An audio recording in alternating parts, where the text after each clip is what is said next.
town, New Orleans, 13th Ward. Tell me about the 13th Ward. Yeah, to me, it's a good place. You know what I'm saying? It's steeped in music, you know, and amongst other things. You know what I'm saying? A lot of musicians and all that came from there. You know what I'm saying? Amongst a lot of rappers, it's a nice little hood to come from. You know. Were there musicians in your family? Yeah. You know what I'm saying? None of them ain't really dropped nothing, but a lot of them was like in bands and all that. I come from a musical family. Like a lot of them was in the band and had bands and stuff like that. Did your mom sing in church? All that stuff? Well, my mom, she had a little group at a time, but all my other aunts and all that, they sung in church and all that, and all them What was things. your mom's group? She never told me the name of it. She always just said something about it, but she never said the name of it though. But I'm gonna research that and find out. Was it like a little rhythm and blues group? Yeah, like a little singing group. You know, probably a doo-wop, something like that. Yeah, that's cute. So, what came first for you? Did music come first? Did sports come first? What was your first love? I think I kind of honestly loved them both at the same time. Because I always did them simultaneously because I started doing music while I was in, like, elementary school. So I always still did my sports and my activities that I still had for school, but I still went to the studio and still recorded stuff and stuff like that, too. So I always had both. And I always just knew how to balance it from a kid, so. Mm-hmm. And then, what was the first New Orleans rap record you loved? That I loved? The first New Orleans rap record that I loved? Yeah, the first one that you were like, I was like, this is special. I have to say, it would have to be like the first UNLV stuff for me. Like, that was the stuff, because I knew them, like, they was like my big homies, and I was just excited to see some cats that I knew actually doing it and putting it down. And what was it about UNLV? I knew them. Like, you know what I'm saying? Like, I think that's really what it was. I knew them because they was accessible to me. Like, you know what I'm saying? I could go up the street and really see them, and they'll take the time out and talk to me and listen to my raps and all kind of stuff and point me in the right direction. And I still bug them to this day. Like, just like from time to time. You know, that's just what it is. So when did Take 5 Records come in? Well, actually, you had started rapping, right. And you had people who were getting bigger involved. So what came first? I mean, how did all that come about? Well, I was doing a lot of talent shows. You were doing the gong shows? No, I was in school. I couldn't get in the clubs. Like, you know what I'm saying? I was doing like high school talent shows. I was recording my little tapes in my yard, and I was just selling them, stuff like that. But what I used to do, I look on the back of all the CDs, or not CDs, the tapes, and I get the record label's number, and I called all of them and rapped on their answer machines and left them tons of messages, and all of them came talk to me. So after a while, they was trying to see who I was gonna sign with, and I ended up signing with Take 4. Mm-hmm. And who was there at the time? At Take 4 at the time when I signed. What were the signed artists? Who were the signed artists? Jubilee. I think Desharay, who else? Flesh and Blood, Big Al Lil T, and Too Sweet. And they had Casby 9. Yeah, those guys too. Yeah, they were signed too. Too Sweet's mom just called me the other day. What? That's my auntie. That's And she wants to be interviewed next time she comes into town. Mama Sweet. Yeah, you gotta interview Mama Sweet. Mm-hmm. Yeah. So, where was the office? On Broad Street. Yeah. Yeah. It was an office / record store / artist development spot / homework center for me because I used to leave from school and come straight down, and it was a record store too. Mm-hmm. So you know what I'm saying. So. What producers were you working with? I was working with everybody at the time because I didn't know that record labels wasn't supposed to work with each other. Cause I was a kid. I just thought everybody was all cool and everything. So I was working with everybody from Mannie Fresh to Henry the Man to Like, 'cause I didn't know. I didn't know none of the other stuff that was going on. I didn't know. So, you know what I'm saying? I worked with everybody from DJ T to Mike Dog to any producer that was out, like Precise, anybody that was out around that time, Ice Mike. I'm like, the names just popping in my head right now. But anybody that was out around that time, I worked with them. And then you were kind of going back and forth. Did you kind of take time away from music to focus on wrestling? How did all this work? No, it's just I always had friends in wrestling, but I had friends in wrestling that also do music. So we always, you know what I'm saying, traveled on the road together and stuff like that. So I was always a part of it. I just didn't have enough time to deal with the wrestling. But by me getting in the radio, it kind of put me in a different space where I met a local group, and they put me in with them. And then other people saw what I was doing, and then the wrestling stuff kind of took off. And now I'm 48 weeks in counting the BRE heavyweight champion. Mm-hmm. So you met Wild Wayne, Yeah. And that was kind of your conduit into radio. Is that how it worked? Wild Wayne. I met Wild Wayne. I left out. I was the first person on his show, the 9 o'clock props. I was the first person to ever be on there, and the first rapper, yeah. And ever since then, he's always giving me words of encouragement. He's always put me in the right direction. Like, you know what I'm saying? He's been like a mentor to me until I wanted to challenge him for the wrestling, but that's neither here nor there. That's something totally different. 9 o'clock props was very important to local artists for a lot of reasons. But, one, just being able to hear yourself on the radio. Right. At a time when you didn't necessarily have to have made it or have an audience or a crowd to be recognized on that and succeed. And it was just really important to have local people on the radio like that. Right. What about your favorite song that you did around that time? What was your favorite track? Around that time? Yeah. Like during the hype of Tafo and all of that, what was the song of yours that you to be honest, were really proud of? My favorite song from around that era wasn't even on Take 4, and I was on it, and it was my song. It was a song called "Respect My Mind" that was on the Fire on the Bayou soundtrack, and I just felt like by me being on Take 4, they had a certain stigma, and they just thought that like I was gonna be an all bounce artist, but I make music in general, like from all types of music. So that was just like my way of telling them to respect my mind, and that ended up being one of my biggest hits, period, because it got picked up by DJ Rowe, and it's something he did with Master P, and then after that, that's how I got up there by No Limit. Mm-hmm. Did you feel like people were putting pressure on you to become a bounce artist, or to be one? Honestly, not me, because I did a lot of writing for the label, so I kind of, you know what I'm saying, I kind of could direct where I wanted to go for as music-wise, so, you know what I'm saying, I knew I could be on certain bounce songs and some of them I couldn't be on, so I just knew where to go at with it. What happened to turn you into kind of, you spent your time as a radio personality or a TV personality. You're just a very recognizable face in the scene. Is that something that you wanted to do, or did you just kind of happen into it and you just sort of became somebody that people looked up to in that way? Was it planned to do this, or it all just came? Well, all the stuff that I'm doing now, I've done, is the stuff that I wanted to do as a kid.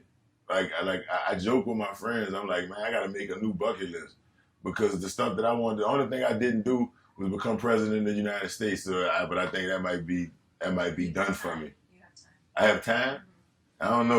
I don't know. They might look at my violent wrestling background and say wrestling was too violent or something. That's true. Do you approach music and wrestling similarly? I Do do. you see similarities in them? Yeah, there's so much the same. I think the reason why I move a little better in wrestling, because I went through the music already. You know what I'm saying? It's the same roads, it's the same cities, it's the same hotels, it's the same venues basically.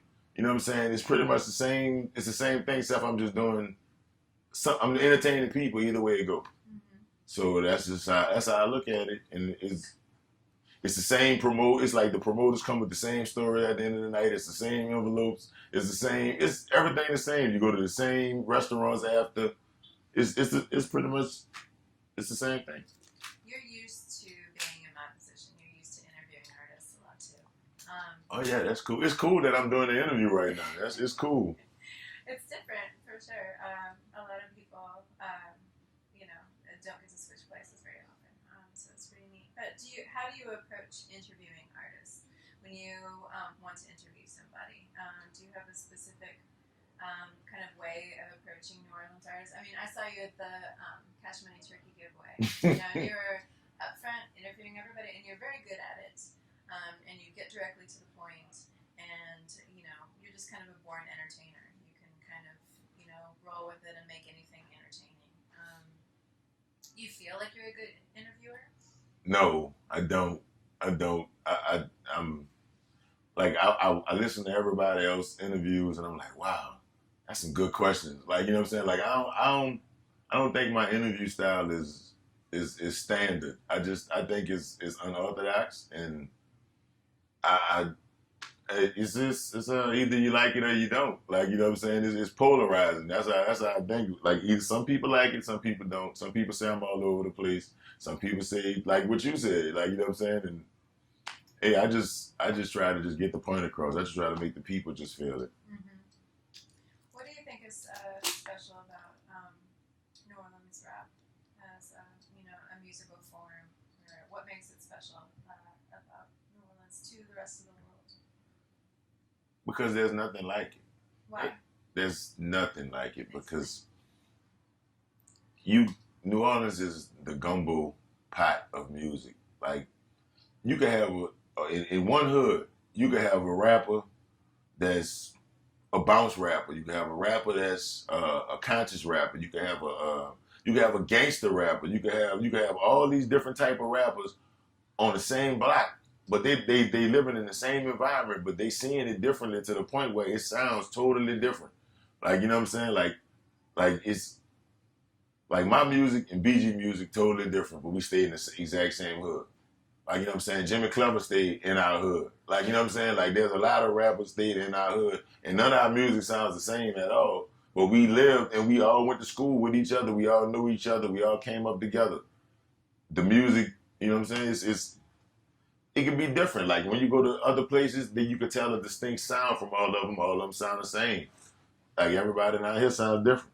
Mm-hmm. But still, there's like a New Orleans sound that you can tell. We were just talking with Mike. You know, you can always tell when somebody's a New Orleans rapper. Oh, I mean, because it's the feel. You know what I'm saying? Because like you can hear it in the air. I mean, like the New Orleans sound is our culture, the city. Like, you know what I'm saying? Like, a lot of these artists were in the band or the choir or whatever. You know what I'm saying? So they have a different feel of music as opposed to people who just wanted to rap. Like, you know what I'm saying? Like, other people just heard it off the boom and the bap from off something else, or Run DMC or something, and wanted to rap. But a lot of these rappers from here was in a band, section leaders and drum majors and all kind of stuff. You got to delve a little more in their background and know that they did all that type of stuff. Like, you wouldn't know about the music that they're making right now. No, it's very true. Almost everybody that we interview has, you know, played a marching band, still plays multiple instruments. Right. Brass bands, second lines are very important. The street performance is very important, and you hear that in the songs too. I mean, not just the content of the songs, but you know, street sounds that are incorporated into the song via production and everything else. There's a street performance element to a lot of the music that's made here. Right. Tell us a story about another artist on Take 4 when you were there. Maybe a story that we wouldn't know.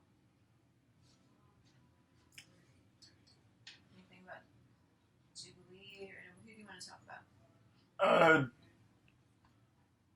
Jubilee. Let's start with DJ Burleigh. Let's start with him. That's what I call him. I call him DJ Burleigh. Let's start with him. I mean, because he was already at the, you know what I'm saying? He was already DJ Jubilee when I came there. He didn't have to take me on the road with him the way he did. He didn't have to, like, you know what I'm saying, become involved. Like, cause he's a mentor of the kids. Like, and I knew, like now that's what he basically does now. And I knew then that he was gonna do that because I guess he practiced with me. I guess you know what I'm saying. So you know what I'm saying. He kind of kept me from going in the wrong direction. Like, you know what I'm saying, when I had some questionable friends that had me doing some stuff out there I wasn't supposed to be doing, they'd be like, hey, man, you know you ain't supposed to be doing that. You know what I'm saying? Like, and then he'll talk me off the ledge, I guess. You know what I'm saying? So, like, that dude, like, I just think he was born to be a mentor. He was born to do what he's doing. Mm-hmm. Yeah, and it shows through his music, too. You know, I mean, he always has music that is for a group to enjoy together, you know, like dances and everything else. And he's very good at it. Yeah. What about who else? What are the other artists on it you were listing before? Was Katie Red on with you when you were there? Or did she come a little bit later? Like, I was already in the process of leaving when Katie came, but they still put my songs on Katie's album. Yeah, we were just looking at that on us. Yeah, like, you know what I'm saying? Like, I was already in California doing Soul Train and stuff like that. And when I came back home, my cousin that's over there, he gave me a CD. And I was like, what's this? Because I was gone for a long time. Like, you know what I'm saying? I was gone for like about a year or two. I was out there in California writing for artists and getting my ghostwriting thing on. And I came back and it was a CD. And I think Melvin Black Part is there with CD, I think, if I can remember right. And I was like, I never did a song with Statue of Liberty. And then I popped it in and I listened to it. And I was like, wow, this is going to be big. I knew it was gonna be big. I was like, this is gonna be big. But I was like, well, why did they put my song on there? I just wanted to know why. I never got a straight answer from Marlon Henry, anybody from Take 4 about that. I mean, I'm not complaining because it was on a CD that did some numbers. I mean, I got a good, you know what I'm saying, percentage of it, what I made. So I just thought it was cool. But I just wanted to know why they did it. Like, you know what I'm saying? They could have put all my songs, because they put all my songs, if you check all they Take 4 discography, all of my songs are on everybody's album. Like, if they could have just took all the songs and just made the album like everybody wanted, and I probably would have still been there. Mm-hmm. And then you moved to California after that, right? Yeah, I moved to California. What was happening with Soul Train? I went on a tour. I got in a group called The Usual Suspects out there in California, and from a label called Ball of Fall. And we toured around the country, you know what I'm saying? Had a couple of singles with Juvenile and Project Pat that was doing real good, you know what I'm saying? So my friend Black Suede that I did music with, he had to go to Soul Train for a song we did, so I had to do that with him too. So I was gone for a long time. I didn't even know Take 4 had signed Katie Red or nothing like that. Mm-hmm. Yeah, and there were a lot of changes around that time too. Yeah, there was a lot of changes. Like all the artists that was there when I was there was basically gone. You know what I'm saying? Casey Red was there. They had a couple other artists. Chopper was just coming around. They had a couple people there at the time. And then what was it like? You know, just right after that. So then what happened with No Limit with you? Well, Take back after the Usual Suspect thing kind of fizzled out. I came back home, and Take 4 was working with Chopper, and by me and Chopper having the relationship that we had, you know what I'm saying, they wanted me to help him with his, you know what I'm saying, with his stuff. Like, basically having me doing what Jubilee did with me, basically. So I did that, and you know what I'm saying, so we went up to No Limit, and then I just got on a couple songs, and that kind of worked real good, you know what I'm saying? And me and Pete still got a good relationship to this day, so I think that worked out. What about your voice? Your voice is so distinctive, and you have, such a deep, beautiful voice. Do you have other people in your family? Did your dad have the same voice? No, he don't. But where do you think it comes from? I don't know. I guess it's from up above. You know what I'm saying? From up above. That's all I can say because nobody else in my family got a voice like that. So. What's been your favorite role? You know, you've been on TV, on radio, as a rapper, as a ghostwriter, you know, as a wrestler, a sportsman. What do you think has been your favorite so far? Your favorite role? I think I like cameras, just in general. Like even if Doesn't matter what you do. it doesn't matter. Like I just like cameras. I always did. Like I just like cameras. If you put a camera on me, I'm gonna talk. I'm gonna say something. I'm gonna do something because I just like cameras. It's, I think a lot of New Orleans people are like that. yeah, There's a lot of celebrities around. yeah, a lot of them. What did you do for Katrina? I went to Houston.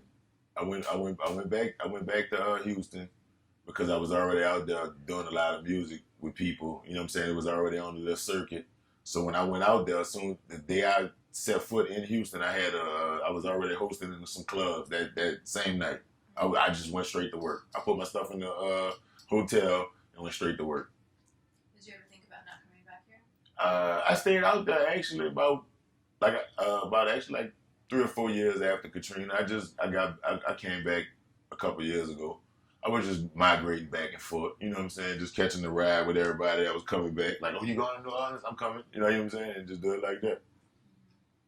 How has the music in the city changed since Katrina? Oh, The city's changed a lot. How has New Orleans rap music changed? the city changed and the music changed. How? The city's faster, the music's faster. You know what I'm saying? Like, you can hear the hustle and bustle in the music from everybody now. That's just how I feel about it. Because by me going everywhere else and hearing and spending time in everybody else's hoods and hearing how they make music and seeing how they put their music together on the other end of it, and I see that here it's a lot of competition for no reason.